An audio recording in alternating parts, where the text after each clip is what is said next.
This is He Knows His Sport, bringing you that heat and that fire. All right, I want to talk about a health video. As a matter of fact, it's a question that was asked to me. Shout outs to Hab Collector. Again, shout outs to Hab Collector. This video is for you and for your wife. So just make sure that she watches this video because I'm about to come with some emphatic breakdowns to give a breakdown of what is going to be beneficial for you, what's going to be beneficial for her, and what's going to be holistically, mentally, and beneficial for you guys collectively. First and foremost, you had a few series of questions. You asked about increasing fasting time. Should I put out a video to explain that? So I'm going to go in depth with that. Here's the thing. From my personal experience, I can't speak on anyone else, but for myself, when it comes to fasting, you have to do it gradually. It's not something that I would recommend just going cold turkey into it. And I would recommend you just doing just off the strength of doing it. Like, for instance, if you're a person that has an eating window that's longer than your fasting window, there's no way that overnight you can just do a 16-8 protocol. That's not going to be beneficial for you. If anything, it's going to make you quit faster than you have started in the first place. So I want to get that out there and, debunk any misnomers when people are telling you, oh, I just do 16-8, oh, I just do 24, or, oh, I just do OMAD, which is 1 meal a day type of fasting. Listen, before you can start doing those types of very aggressive or hybrid variations of fasting, intermittent fasting, you got to start with the basics. What is the basics? I've said this before in a previous video, and I'm going to say it now. If your feeding window was 16 hours and your fasting window is 8, then the next week you want to graduate for a 15-hour feeding window and a 9-hour fasting window. Then the third week you want to graduate to a 14-hour feeding window and then a 10-hour fasting window. And then by week 4, you were talking about a 13-hour feeding window and then an 11-hour fasting window. Then when you jump into week 5, that's when you start to reap the intermittent fasting benefits. You're at the elementary state of intermittent fasting. That's the 12-hour feeding window and the 12-hour fasting window. There's a lot of research, there's a lot of studies that's out there, but if you fast for 12 hours, it shows that you're tapping into the beginning state of your fasting period. This is the reason why it's elementary is because you're not tapping into what's called autophagy. You're not at that stage because the autophagy is the recycling of cells stage of fasting. But you're in the elementary stage because within 12 hours, your body is now cleansing itself. It's ridding itself and it's detoxifying itself of anything that it does not need. So it's starting in that process. So that's not the autophagy state, which is the recycling of cells, because that has to be 16 hours and above. But from 12 hours to 16 hours, you're in what's called the detoxification stage of intermittent fasting, which is the elementary stage of intermittent fasting. Then the 6th week, you go to what's called the 13-hour fasting window and the 11-hour feeding window. Now your fasting window is longer than your feeding window. So now you're going into what I call intermediate level of fasting. And then in your 7th week, you go to 14-hour fasted window to 10-hour feeding window. Once you get into 14 hours, you're going to start to feel like you're beginning to hit what I call a super intermediate level of fasting. There's just something about that happy medium between the 12 and the 16. 14, you're going to start noticing at 14 hours, that's when you're going to start really getting into what I call the baby version of burning fat mode of intermittent fasting. Then when you get to the 8th week, you're going to what I call the 15-hour fasted window and a 9-hour feeding window.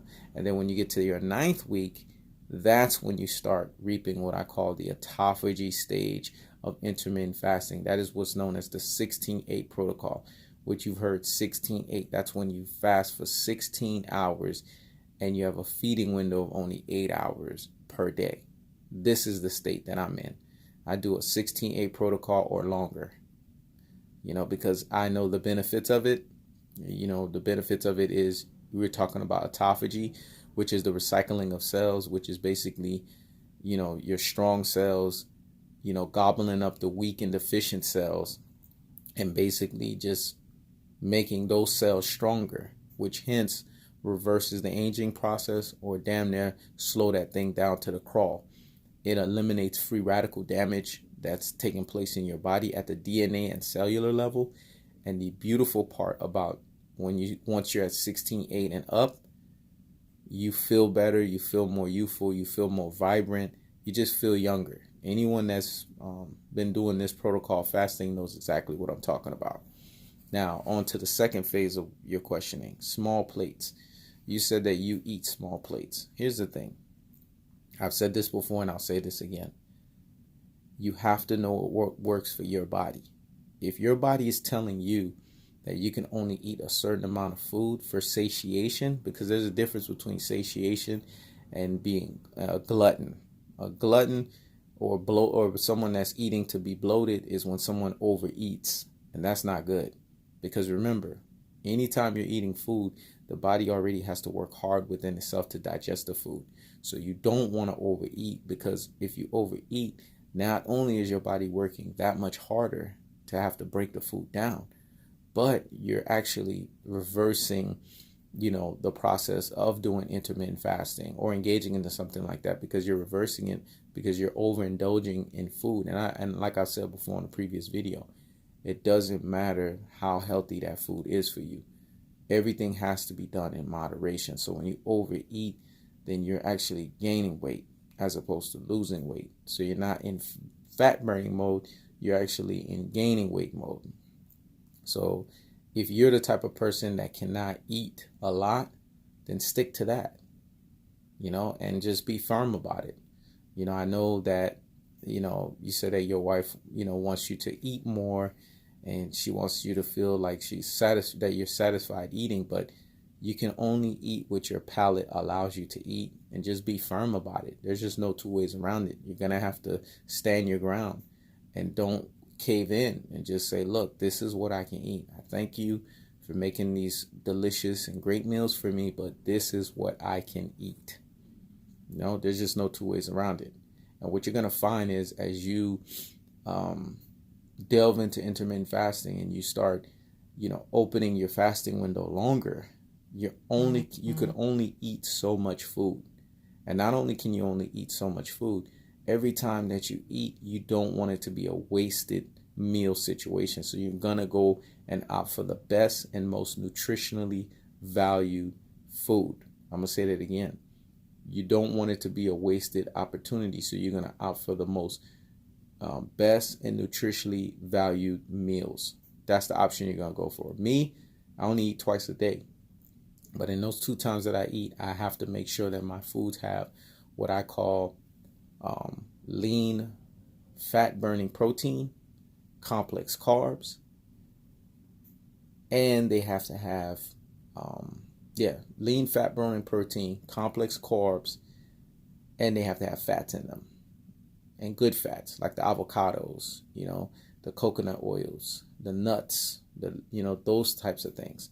That's what I go for, because I know that I need to accomplish those 3 every time you eat. Every time you eat, make sure you always are tackling those 3. Lean, good, healthy proteins, complex carbs, and good fats. If you accomplish those 3 every time you eat, then you have satisfied all of the needs and the desires that your body needs. Now, in regards to cakes and cookies, let me answer that question. Here's the thing. I've said this before in a previous video. Cakes and cookies, a lot of times, they usually end up having the most variations that I've seen, some form or some variation of processed sugars in them. So they're not good for you. Cakes and cookies are junk food. Even if they're done in a vegan fashion, and even if they're done in a healthy fashion, they're not foods that are meant to be consumed a lot. That can be disastrous and detrimental to your health. So hear me and hear me well. And I hope your wife is listening on this video as well. Cakes and cookies should be something that are eaten extremely seldomly, very seldomly. And when I say seldomly, I'm talking about this should be something that you eat during the holidays, or once every few months. That's how seldom I'm talking about. Because if you're consuming these types of things on a weekly basis, you're doing damage to your body. I'm going to say that again. If you're consuming these types of things on a weekly basis, you're doing more damage to your body than any good that you could ever do. So forget the good that you're doing, because what you're doing is you're not only allowing your insulin to yo-yo because of the fact that you're adding in these processed variations of sugars, these refined sugars, these simple sugars, these white sugars, these white cane sugars, which is not good for your body. You're throwing your insulin out of whack. What do I mean when I say insulin is low yo-yoing? Cakes and cookies tend to be extremely high in sugar. There's a lot of studies that's out there in regards to insulin. Insulin is a hormone. Let me say that again. Insulin is a hormone.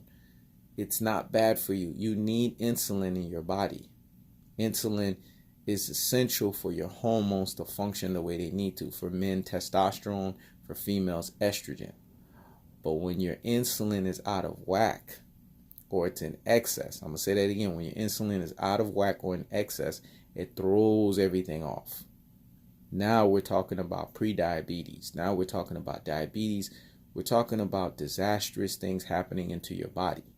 Cakes and cookies are one of the few of the many lists of processed sugars and junk food, basically, that you eat that will spike your insulin up to a point where it's dangerous. You don't want your insulin to be spiking too high in every meal, because when that happens, you're constantly throwing your insulin off.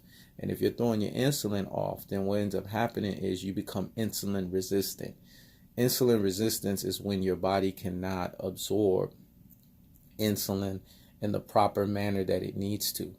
So hence, it basically is overproducing insulin. And if your body's overproducing insulin and it becomes insulin resistance, then what do you think ends up happening? It then puts you into a state of what's called pre-diabetes.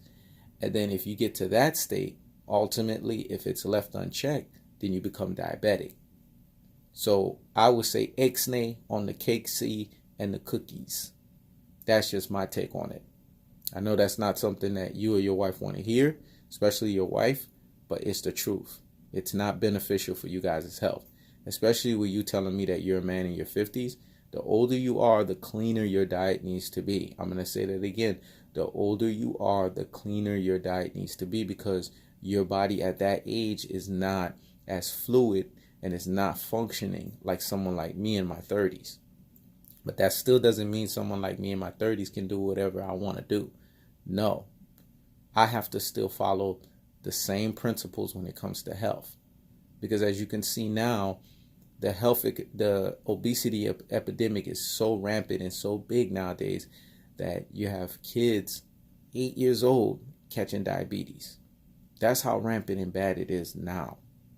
So my point, and I hope I'm imploring and I'm beseeching you, especially your wife, drop the cakeys and drop the cookies and stop doing that stuff. Just only do it during the holidays, because you can have junk food. I'm a proponent of having junk food, but it has to be done extremely or very seldomly. It can't be something that's being done on a weekly basis. That's not good. And there's just no two ways around that. And then the last point, eat for satiation. Don't eat more because, my wife is telling me to do it, or your mate is telling you to do it, your partner. Eat to be satisfied. I've said this before and I'll say it again. Don't overeat, because when you overeat, what ends up happening is you throw your body out of whack. Your body takes a considerable amount of energy to burn those calories that you have put in. So when you're overeating, you're making your body work that much harder, and that's not beneficial for your health. So eat only what your body allows for you to eat. I hope I answered all your questions. If you have more questions, feel free to throw it in the comment section. You know what I'm saying? And I could talk about it in another video. Please make sure your wife watches this video as well too, because it's for her. And this video is also for the masses. This is He Knows His Sport.